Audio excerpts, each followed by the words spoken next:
நேரங்கள் சேனலுக்கு உங்களை வரவேற்கிறதுல ரொம்ப மகிழ்ச்சி. நம்ம நேராக சமையலுக்கு போயிடும்.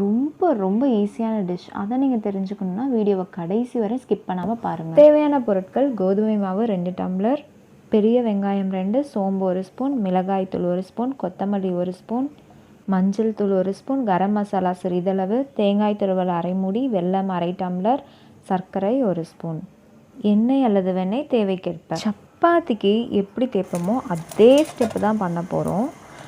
மாவு எடுத்துக்கிறோம், அதில் சுகர் 1 ஸ்பூன், உப்பு 1 ஸ்பூன் போட்டாச்சு. சப்பாத்திக்கு எவ்வளோ தண்ணி சேர்ப்போமோ அதே மாதிரி சேர்த்து சப்பாத்தி மாவு பதத்துக்கு கொண்டு வந்துட்டோம். அதுக்கப்புறம் 2 ஸ்பூன் எண்ணெயை ஊற்றி நல்லா பிசைஞ்சு அடிக்கிறோம்.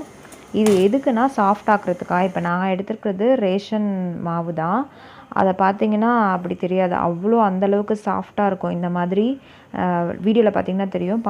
பாத்திரத்துலையோ இல்லை அம்மிலேயோ நல்லா நீங்கள் போட்டு எவ்வளோக்கு முடியும் அந்தளவுக்கு அடித்து வச்சுக்கிட்டிங்கன்னா மாவு ரொம்பவே சாஃப்டாயிரும்.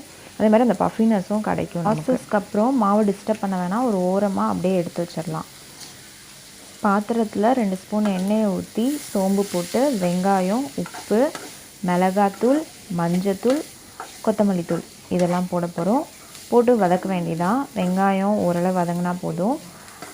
ஒரு 2 மினிட்ஸில் நல்லாவே வதங்கிடும். 2 to 3 மினிட்ஸ் தான் ஆகும். நல்லா வதக்கி வச்சுருங்க. லைட்டாக கரம் மசாலா ஒரு அரை ஸ்பூன் போட்டுக்கலாம் டேஸ்ட்டுக்கு. அதோட ஸ்டாப் பண்ணிடலாம். சப்பாத்தி தேய்ச்சி வச்சுக்கோங்க. ரவுண்டாக தான் இருக்கணும், இல்லை எந்த ஷேப்பில் வேணாலும் இருக்கலாம். அது நான் வெங்காயத்தை சப்பாத்தி தேய்ச்சி அதில் வச்சுருக்கேன். இதை இந்த மாதிரி ரோல் பண்ணிக்கலாம். இப்படி தான் அப்படி தான் ரோல் பண்ணணுன்னு இல்லை, எப்படி வருதோ அந்த மாதிரி நீங்கள் ரோல் பண்ணிக்கோங்க.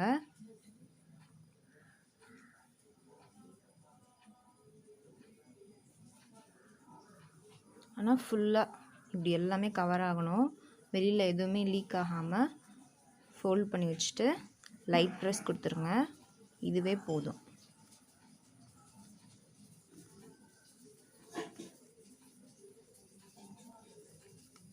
ரொம்ப தின்னாலாம் பண்ண வேணாம். இப்படி வெளியில் வராமல், நம்ம உள்ளே வச்சுருக்க ஸ்டஃப் வெளியில் வராமல் இப்படி லைட் ப்ரெஸ் கொடுத்தீங்கனாலே போதும். அது எந்த ஷேப்பாக இருந்தாலும் ஓகே தான். இப்போ இது போதும். இப்போ நான் இனிப்பு பூர்ணம் வச்சுருக்கேன்.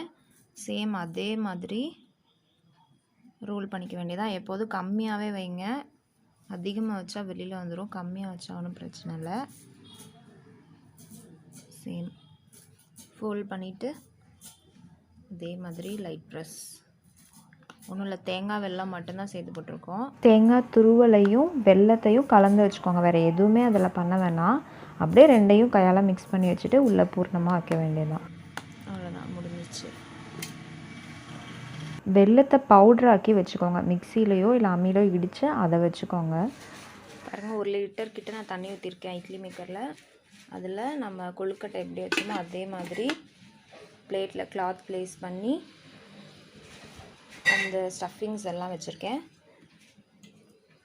வழக்கம் போல் க்ளோஸ் பண்ணிடுங்க. இதெல்லாம் ஸ்வீட்டு, மீதி எல்லாம் காரம். இது மேலே வச்சிட்டோம். அவ்வளோதான், க்ளோஸ் பண்ணி அடுப்பில் வைக்க வேண்டியதான். இட்லி கொப்பரையிலேருந்து எடுத்து நம்ம டேரெக்டாக அப்படியே கூட சர்வ் பண்ணலாம், சாப்பிட்லாம், எதுவும் ஆகாது. பட் டேஸ்ட்டுக்காக அடுத்த ப்ராசஸ் போகிறோம். பாருங்க, நாங்களே கடைஞ்ச மோர், அந்த வெண்ணெய் இருந்ததுனால நான் நெக்ஸ்ட்டு தோசை சட்டி அடுப்பில் வச்சுட்டு, இது இன்னும் ஓப்பனே பண்ணலை, அதுக்கு முன்னாடியே நான் சட்டி வச்சுட்டேன். பட்டர் தடவிருக்கேன், நீங்கள் எண்ணெய் கூட தடவிக்கலாம். ஸோ இது இருந்ததுனால நாங்கள் இதை வச்சுருக்கோம். இப்போது இட்லி மேக்கரை ஓப்பன் பண்ணிடலாம். இதை ஒன்று ஒன்றா எடுத்து தோசை சட்டியில் ப்ளேஸ் பண்ண போகிறோம். பாருங்கள், நான் எல்லாத்தையும் ப்ளேஸ் பண்ணிட்டேன். இதை கொஞ்சம் நேரத்துக்கு மேலே கொஞ்சம் எண்ணெய் ஊற்றிக்கோங்க. நான் பட்டர் போட்டிருக்கேன். அப்படியே கொஞ்சம் நேரம் கழுவி போட்டேன். நம்ம இந்த கொப்பரையிலேருந்து எடுக்கிறப்ப ரொம்ப பார்த்து எடுக்கணும். இங்கெல்லாம் பாருங்கள், ஓப்பன் ஆகிடுச்சு. ஸோ அப்படி ஆனாலும் பரவாயில்ல, பட் எடுக்கிறப்ப பார்த்துடுங்க. ஒன்று ஒட்டாமல் நீங்கள் கொப்பரைக்குள்ளே வைக்கிறப்ப. டைம் இல்லைனா நீங்கள் தோசை சட்டியில் போட வேண்டிய அவசியம் இல்லை. அவ்வளோதாங்க, நம்ம டிஷ்ஷு ரெடி ஆகிடுச்சு. அதாவது ஸ்வீட்டு, காரம், பிரேக்ஃபாஸ்ட்டு, லன்ச்சு, டின்னரு, ஸ்நாக்ஸு எப்படி வேணாலும் இதை யூஸ் பண்ணிக்கலாம்.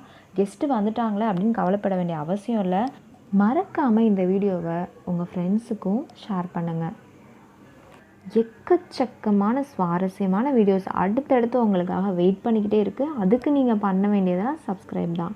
அப்போ தான் நான் போடுற அடுத்த வீடியோ உங்களுக்கு தெரியும். ஸோ மறக்காமல் சப்ஸ்கிரைப் பண்ணுங்கள், ஷேர் பண்ணுங்கள், லைக் பண்ணுங்கள், கமெண்ட் பண்ணுங்கள்.